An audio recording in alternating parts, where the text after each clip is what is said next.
Welcome. Happy you can join us. I am Ursula Sangiamino, Associate Dean at the School of Diplomacy and International Relations. First and foremost, congratulations on your high school graduation class of 2020.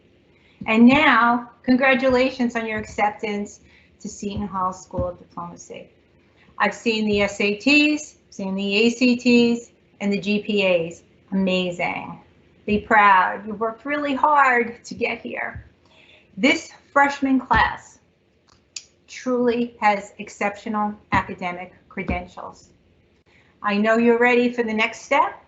I know you're ready for the next challenge as a freshman at the School of Diplomacy at Seton Hall University, freshman college student. Congratulations. Today, our Dean, Dr. Courtney Smith, and our Department Chair, Dr. Martin Edwards, will help me share some information about our expectations, about our program, and answer any questions that you might have.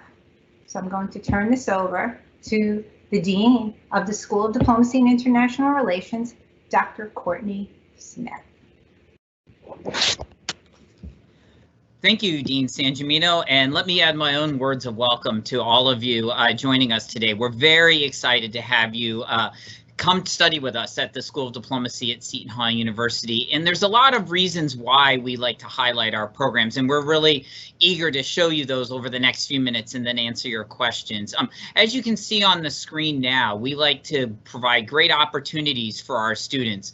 A lot of you are coming in very interested and passionate about international affairs, and we want you to be able to build on that foundation, to build your knowledge, to build your skills, so that way when you graduate, you're ready to really make a difference in the community.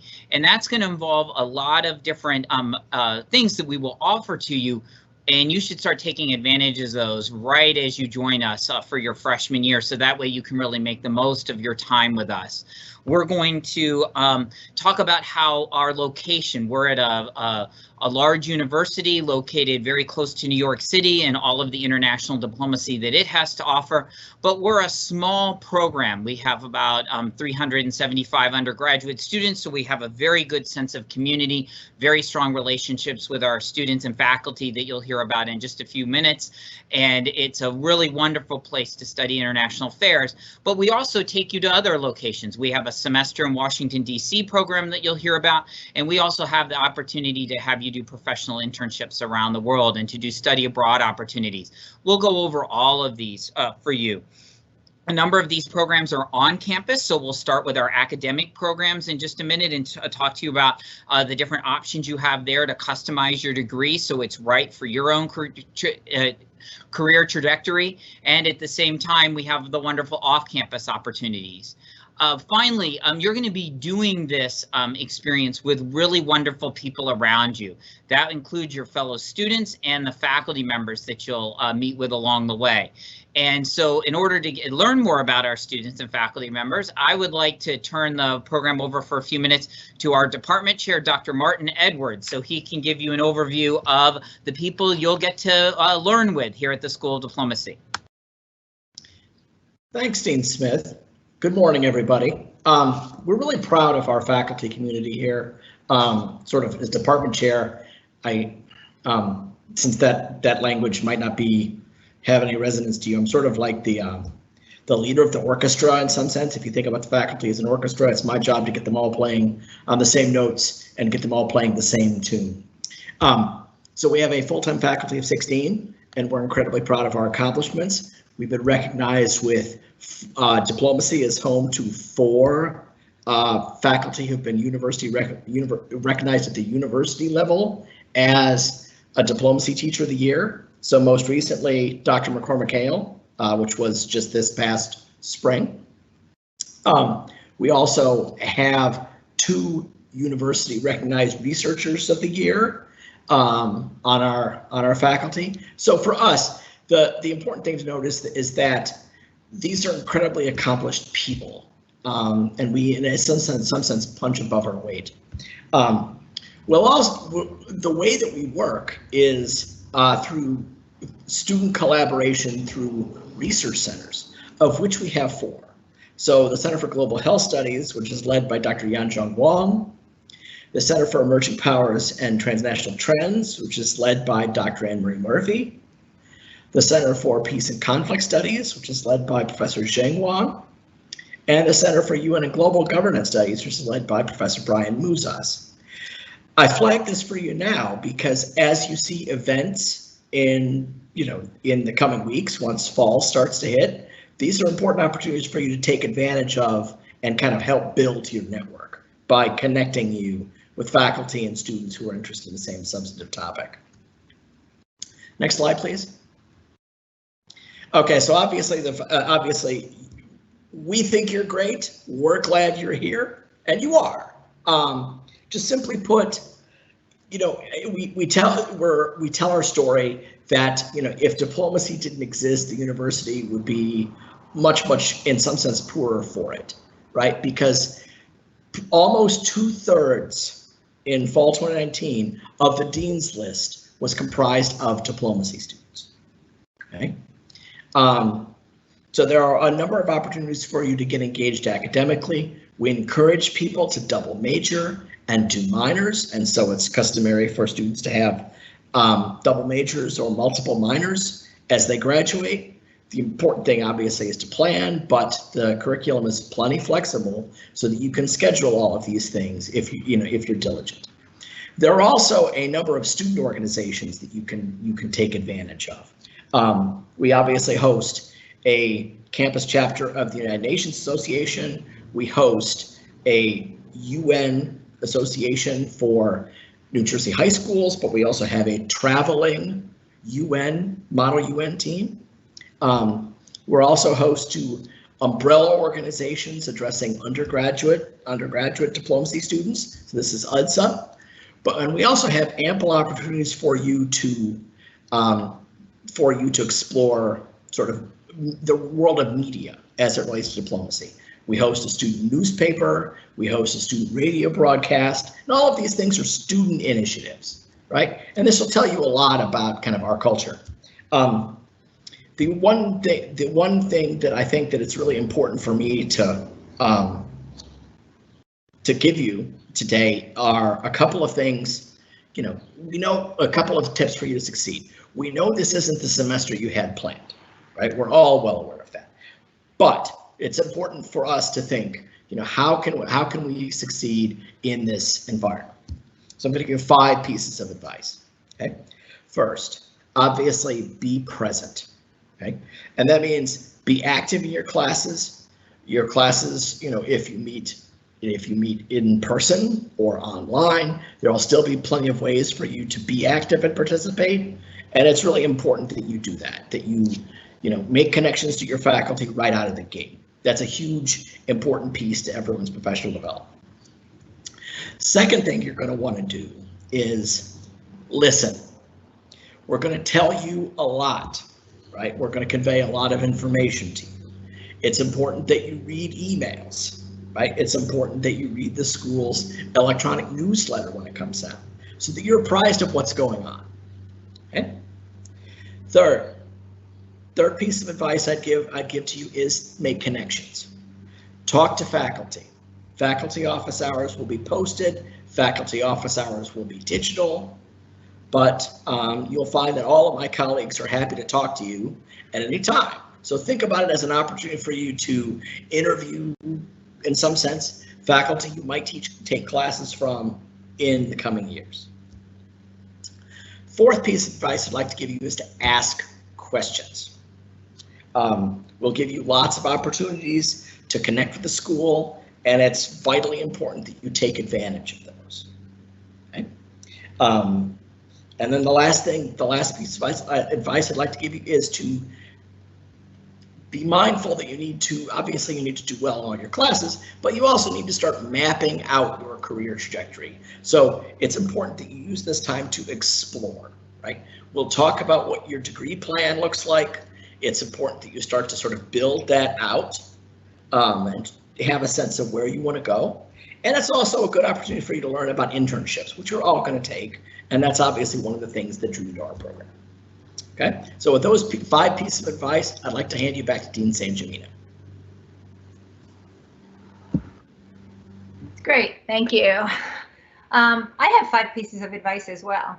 So before we get into the individual undergraduate programs, I have a few points that we should share. Number 1, the BS programs are interdisciplinary. What does that mean? It means that you will be taking courses at other colleges within Seton Hall University. So for example, your English or your math or foreign language or economics, etc. Number 2, all diplomacy freshmen, regardless of the major, whether it's the traditional 4-year BS or the BSMA or the 3+3, all have the same freshman requirements. Number 3, if you have AP or dual enrollment from another college, make sure Seton Hall has the transcripts. Scores on the IB, you would need a 6 or higher, and for the AP, a 4 or a 5, depending on the course. So you need to inform your freshman advisor as they're doing your schedule if you have any outstanding or you anticipate credits coming in that haven't been posted. Number 4, the honors courses. They waive equivalent course requirements or some diplomacy electives. There are no additional credits to take, and you will note this on the curriculum sheets that you see. You're going to see an honors equivalent course, what it waives. And number 5, the most important, don't panic. Do not panic. You will be given a PIN number, and you can adjust your fall schedule if you wish to change courses or change a day of the week or the time of the course. I suggest you email me or your freshman advisor to get the advice on, what you plan on doing. But you can certainly change it with the PIN number. And now I'm going to turn it over to Dr. Smith. Thank you, Dean Sangemino. We're going to spend just a few minutes going into a little bit more depth about the curriculums and what your first semester class schedule should look like.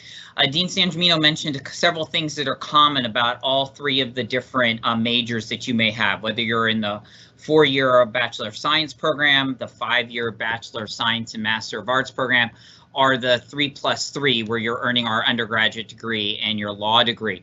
All of them share certain common features. Dean Sangemino mentioned that they all are compatible with the honors program, which is a great opportunity for you. All of them give you the same foundation across a wide range of international affairs areas, international relations, cooperation in law, economics and development. You're getting that foundation across all of the 3 degree programs. You're also going to have a required internship across all 3 of the programs, which we'll talk to you about in a few minutes after we finish the on-campus coursework. And the last thing that's common about all 3 of the curriculums is that they all include our foreign language requirement. We expect you to become proficient in a foreign language while you're a student at the School of Diplomacy, and we define that as completing 4 years of language study. You may place ahead if you already have AP credit for language, IB credit. Maybe you just take a placement test and you place ahead. That's great. We really care about you getting to the end of year 4. So if you start and you're able to place ahead, that just allows you to get to the level of proficiency a little bit more quickly. If you do take the foreign language through us while you're here, you're most likely going to minor in that foreign language, and that gives you an extra credential to put on your resume when you go on the job market.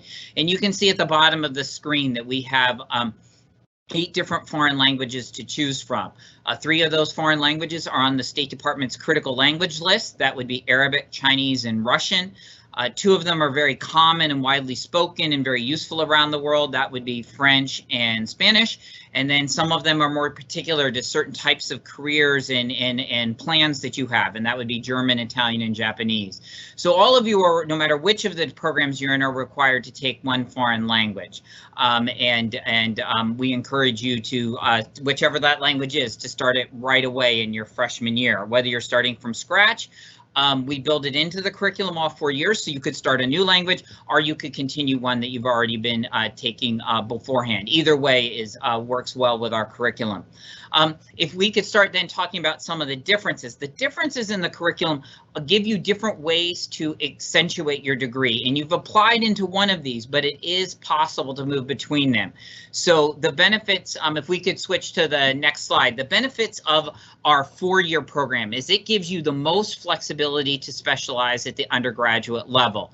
This is, Dr. Edwards mentioned earlier that many students earn multiple minors, second majors. Those would be students in our Bachelor of Science program.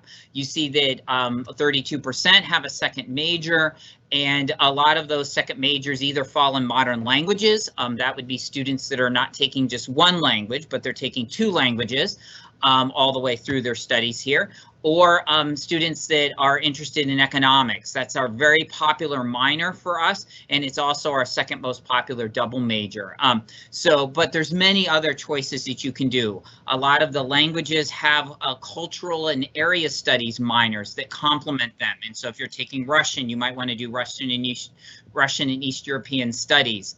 You can follow the link in the Q&A box to get to the different curriculum worksheets. And the one for this degree, for the BS program, will show you how you have a lot of free electives that you can use to add these minors and second majors at the undergraduate level. You can start this program as a freshman, and if you're enrolled in either of the other two programs, either the combined masters or the 3+3 with a law school, if you change your mind on one of those, you can always move back into this four-year program. It's always there for you. The next program is our bachelor's master's program, 5 years to earn an undergraduate and graduate degree that would take 6 years separately. You're choosing here that one of the ways you're going to enhance your undergraduate degree is with the graduate degree. So you're giving up some flexibility, you're taking some of those free electives that you would have had at the undergrad level, and you're applying them to our master's degree. You can start this program right now as a freshman. Some of you may already be enrolled, or you can apply for this program in your junior year. So you can enter this program now, or you could decide it's for you 2 years from now. Since the curriculums overlap for the first 2 years, you have that flexibility. The final curriculum that we want to highlight is our 3+3 with the law school. This is where you're earning what would be a 4-year undergraduate degree and a 3-year law degree together in just 6 years. So it's a very rigorous and ambitious program. This gives you the least flexibility at the undergraduate level because it's so ambitious to fit in all the required law classes, but you're graduating from the program with an undergraduate degree and a law degree in less time than it would usually take. So if you foresee a future in law for you, this is your quickest way to make that happen. You can enter this program right now as a freshman. You have to start it as a freshman, so if this interests you, you want to decide now if you haven't already. You can always leave it and switch to one of the other two programs, but this one has to be started now. The key thing about all of these programs, as Dean Sangiamino highlighted, is that the freshman year requirements are identical for the three programs. And so whichever one you're in, you're starting with the same foundation sequence. And I want to just highlight what those classes should look like for you, because you're going to be building that schedule over the next 2 days. And we want to make sure you have a schedule that looks good for you. As Dean Sangiamino mentioned, you can always make changes if you're concerned about anything. Reach out to us. But we want you to feel comfortable with the schedule that you have. Your schedule should end up with 5 classes that are 3 credits each, and then 1 or 2 classes that will be 1 credit each. So let's talk about the 3 credit classes. You should have an English class unless you AP'd it. You would have a College English 1. You would also have a Journey of Transformation core class that everybody at Seton Hall takes.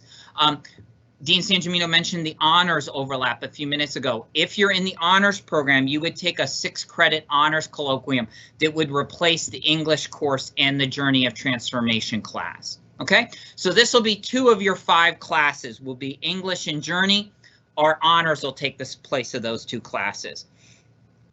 You'll definitely have our Introduction to International Relations class. All of you should be in that, no matter what program you're in. That's Diplomacy 1711.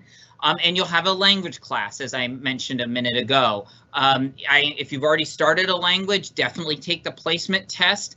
They can get you in one at least now as a placeholder, and when the placement test results come back, if you don't have them yet, you can adjust and get into the right level of language study. So those are 4 of your 3 credit classes: English, Journey, IR, and language. What's your 5th class? That could be a couple of different things. If you are thinking about, if you're in the 4-year program and you're thinking about a double major in languages where you're going to take 2 languages while you're a student at Seton Hall, start the 2nd language now. So that would be your 5th class. And that will be absolutely fine. You'll make up what these other choices, you'll take them later on. But language classes have to be taken sequentially, so you want to start that 2nd language now. If you're only taking 1 language, or you're in either the bachelor's, master's program, or the 3+3, then you have a couple choices for that last 5th class. You may get in one of our basket courses. You'll see them on all 3 curriculums, probably an international relations basket course. That would be fine. Maybe even a cooperation and law basket course would be okay. Dean Sangiamino mentioned classes outside diplomacy. There's some of those you could go ahead and take as freshmen. Our statistics class, statistics for the social sciences, the world religions class, or the economics class. Any of those 3 would also be fine. So your 5th class, you have some choices here, but it should really be something from that list I just described. If it's something else, ask the mentor, why am I being put in this class, to make sure it's the right choice for you.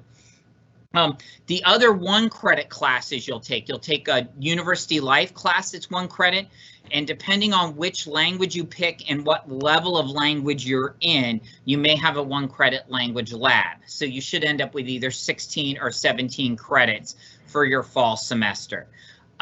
Again, you'll get that schedule either today or tomorrow. You can make changes up through the first week of classes, and we are here ready to help you answer those questions to make sure you have the fall schedule that's right for you and the curriculum that you're following.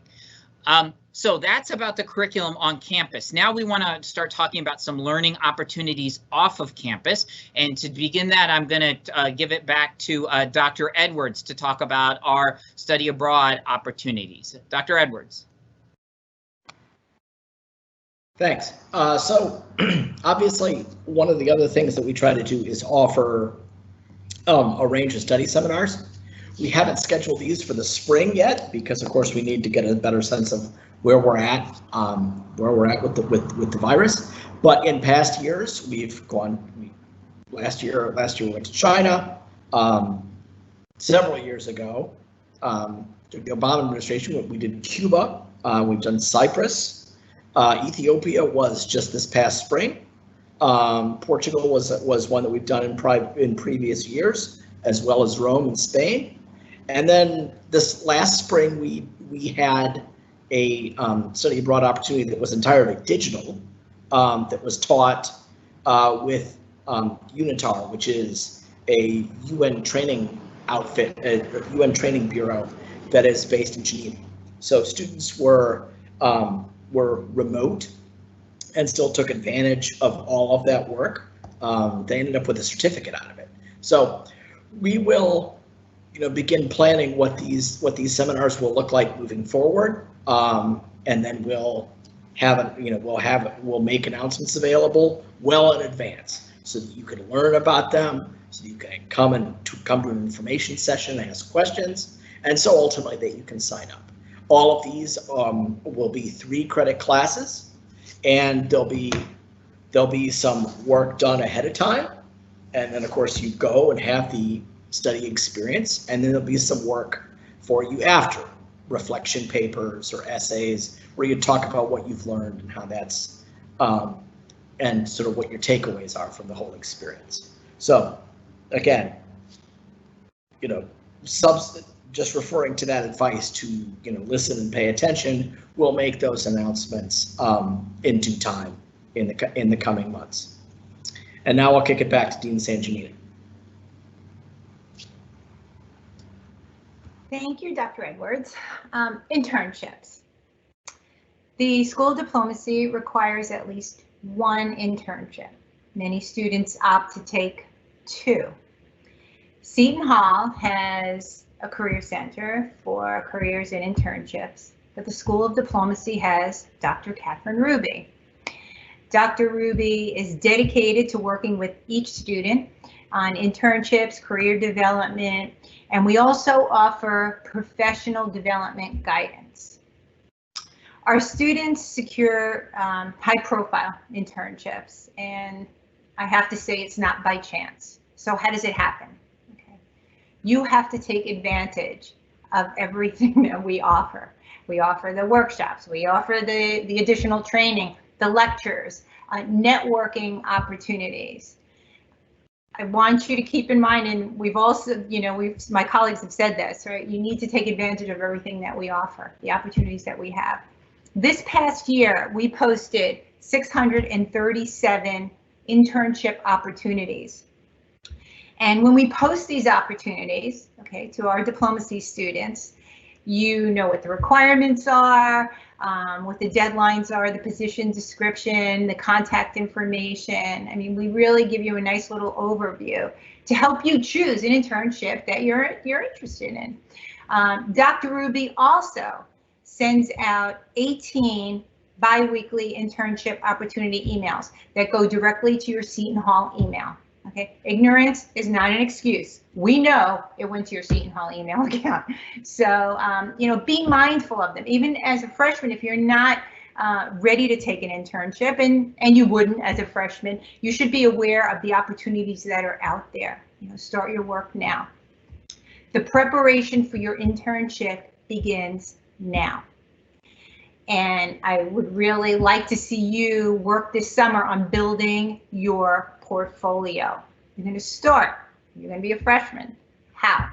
Okay. A very simple way to do this is to volunteer.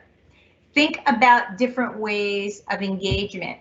Okay, this summer, grassroots organizations, religious organizations, tutoring. It's also an election year, right? There's plenty of opportunity there. The second way is College Central. Become aware of the College Central on our website before the fall. Okay, start this summer. You can access it through the diplomacy website. You'll need your SHU ID, and you can search careers. You can learn about resumes and interviewing. This will complement what you will be doing with Dr. Ruby in the fall. Dr. Ruby runs special workshops for freshmen and sophomores. So do a little of this work with College Central this summer. Okay, be prepared. I want you to also think about the student organizations. Remember, we want to start building this portfolio. I want to help you build your portfolio. Think about the student organizations that you might be joining in the fall. Join organizations that offer you an opportunity to develop skills, okay, writing skills, maybe fundraising, research, or presentation, social media. Again, think of all the opportunities that are out there so you could begin to develop your portfolio. Clean up your social media.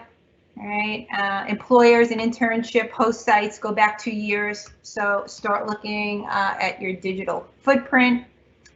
Another hint, access our Practicing Diplomacy blog, where you can read about student internship experiences. This Practicing Diplomacy blog is on our website. The last, number 6, our goal. What is our goal? Our goal is to get you ready for the fall. So you will be ready to set up a LinkedIn account, right? We need to have something in it, right? We want you to start as a freshman to build your professional identity. LinkedIn, that's the way to go. That's where you can engage current students, alumni, you can engage with them, other professionals in the field. So if we're talking about internships, yeah, you may not be taking an internship in the fall, but we want you to start getting ready for that internship and your professional development.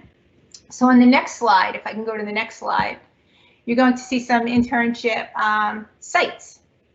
These are some of the internship hosts that our students have completed internships, and you can see it's a pretty impressive. And trust me, that's a very small sample. The next slide, please. Washington, D.C. And it kind of goes hand in hand with internships. Why? Because you could spend a semester in Washington, D.C., complete an internship full-time, and take additional coursework at the United Nations Foundation to round out your full-time schedule. Seton Hall has a flat tuition rate, and you would be able to register for this program, the internships, and the additional courses in DC through our flat tuition rate, regular registration. You would take 2 classes, 2 internship classes, and then you would take the additional classes that we have in DC that are taught by our professor of professional practice, Dr. Walzer, who was a former Foreign Service officer, senior policy advisor to numerous organizations. He's a real DC insider. So he would be teaching those classes to complement your internship. Next slide. Professional development. Okay, this kind of ties in with the internship and career development and professional development.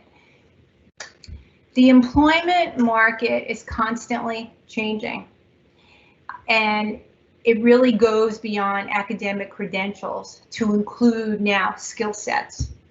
And these are learned, right, or developed, whether it's communication or critical thinking or leadership.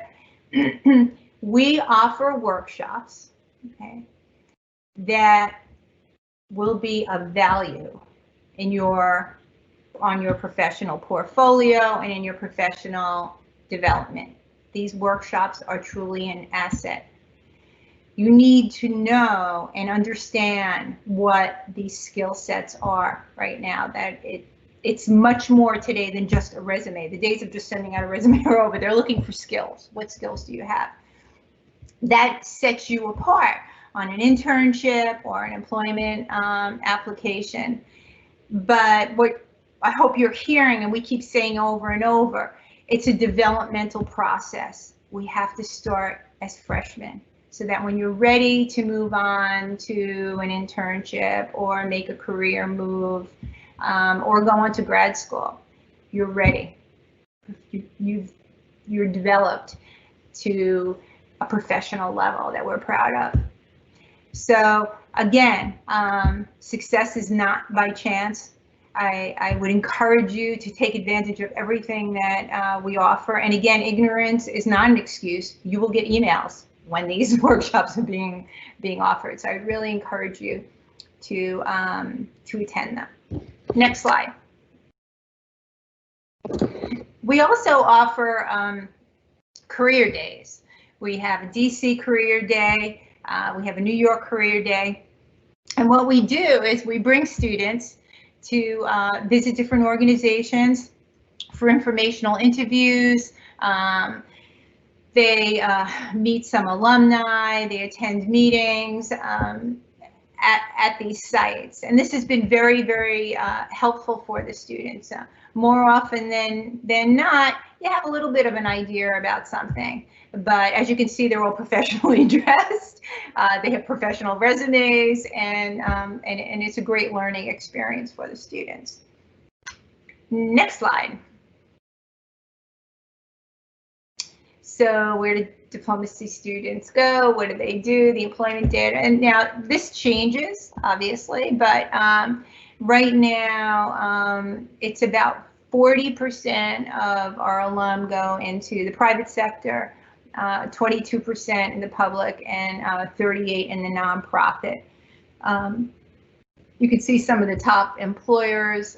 You can certainly check more out on our website, but that kind of gives you an overview of where our students go. And again, you choose this path. You choose the courses that interest you. You choose the additional majors and minors and the foreign languages, depending on where you think you want to go. Next slide. Scholarships. Okay, so this is your goal. All right, I know you're coming in as freshmen, but I want you to look at these scholarships and think about them and make it a goal. This year, first of all, these are very highly competitive scholarship opportunities. We had one of our students who secured, an undergraduate student from California who secured a Truman. And just to show you how competitive a Truman scholarship is, there are only 62 students nationally, okay, selected for this. It's a real premier graduate scholarship for someone who's interested in public service. The Boren, another scholarship opportunity for someone who's interested in government service with a national security spin. You've heard of Fulbright, you've heard of the public policy, international affairs. They have Summer Institute scholarships, the critical language, State Department critical language scholarships. It's housed for the university. It is currently housed at the School of Diplomacy. So we help students apply for these summer study abroad paid by the government to improve your foreign language skills. So this is just to name a few, and you can see that all of this, right, especially scholarships, ties into nicely what we've been talking about, right? Your academic component, the internships, the professional development. So the bottom line is what? Start now, get ready, and we will move on to any questions that you might have. Happy to answer.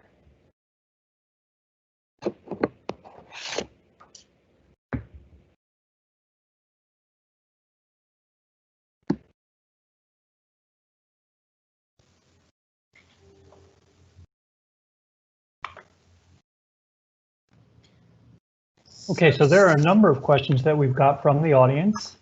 If you take a look at the Q&A panel, those of you out there in the audience, you can see some of the questions are coming in about foreign languages. Dean Sangemino, do you want to run down the list, or is there anything in the Q&A panel that interests you? So we have a couple of questions about foreign language, and I'll start with those. I kind of grouped them together. One asked, can you do 2 foreign languages from scratch? And the answer is, if you're in the 4-year BS program, you can do 2 foreign languages from scratch. And if you sequence those languages in the right way, you have an opportunity to earn a double major in modern languages. Another student asked if you could start a new language from scratch in the 3+3 program, and you can start that language in the 3+3 program, and we will help work with you to get the foreign language requirement met and still be ready to do your first year of law school in year 4. There were a couple of internship related classes. One student asked if they're already doing an internship now, would that fulfill your internship requirement? The internship you're doing now is great. It will help you get a better internship in the future, a more prestigious internship, but you will be doing one with us because that's an academic internship that you're doing for credit. So you'll do it with us.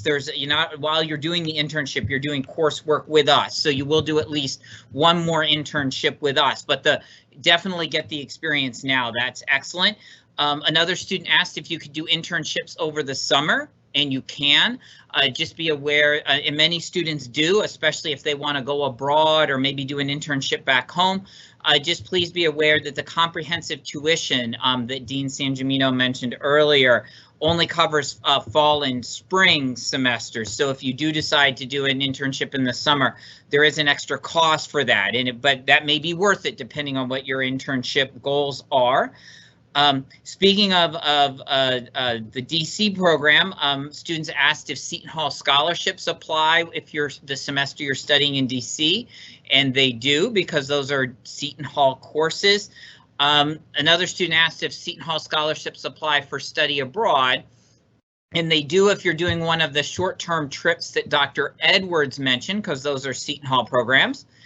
There are a few other study abroad opportunities that are also Seton Hall programs where your scholarship would apply, but we have so many students that are interested in studying abroad in many different geographic locations because of the 8 different languages.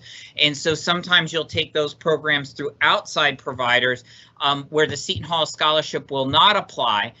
But there are some of those programs that will still be less expensive than what you would pay here. This is one of the reasons why study abroad is strongly encouraged but not required, because there are so many variables about the cost that are involved. And so we want to make sure that we work with you to try and find the programs that meet your educational goals and your financial means, but do so in a way that keeps you right on track to graduate.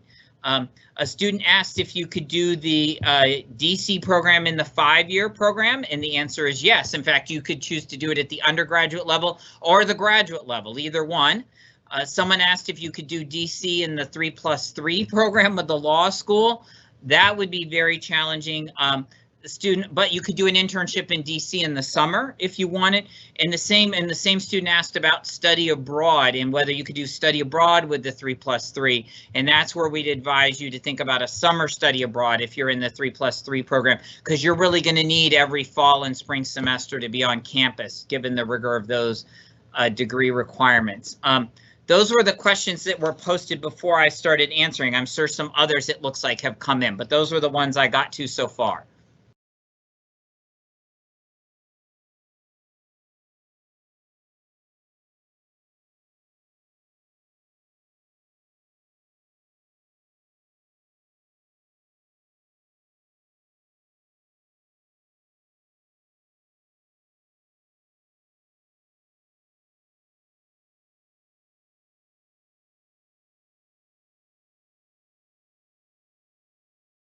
Another student is asking if study abroad option should complement our target language. That is precisely what we recommend you do. There's 2 benefits for a study abroad: to get experience learning and living in another culture for an extended period of time, and also to enhance your foreign language skills. So we strongly recommend doing that. That's excellent. A number of these are internships. Internships can be through the summer, but they can also be during the fall and spring semesters. If they're during the fall or spring semesters, they are usually either in DC or here in New York near the main campus, so you can stay fully enrolled in courses. In the summer, you don't need to be enrolled in courses, so then you, as we mentioned earlier, you have greater geographic flexibility about where you do that internship. And Dean Sangiamino mentioned the 650 placements, and a lot of those are in fact around the country and around the world.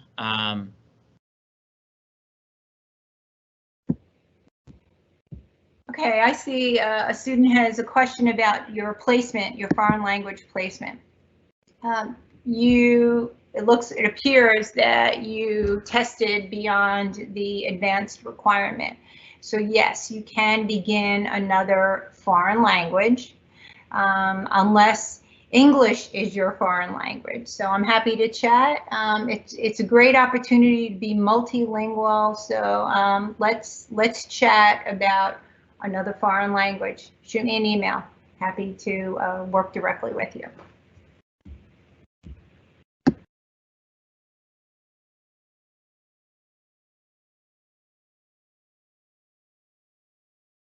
One student asked, how soon can they start an internship? Can you do an internship in your freshman year?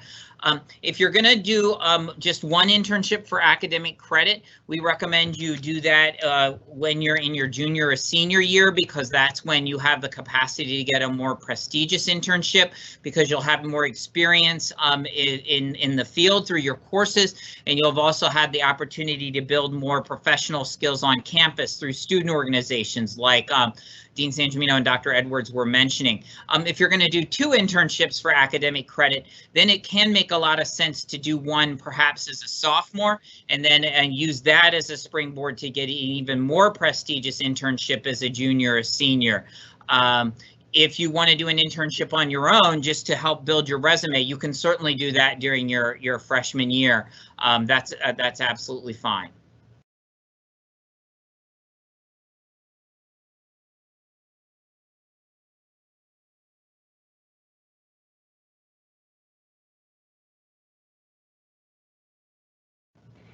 I think this might be our last question as we're kind of winding down. A study abroad with a host family or in dorms. So the study abroad, if you go through a third-party provider during the summer or during a semester, you have a choice, right? Do you want to stay with the host family, or many of the third-party affiliated with universities overseas, so they do have dorms. For when the School of Diplomacy runs a study abroad, we actually work with helping you arrange, or work with our arrangements on what the housing would be. The courses are offered during spring break, the diplomacy study abroad, and you would be all set for that week. So again, I think we're tight on time right now, but you have our contact information. I suggest you reach out to any of us. You could reach out directly also to Dr. Ruby. Dr. Smith, would you like to close? Dr. Edwards? Be happy to, again, we are excited to have you join us.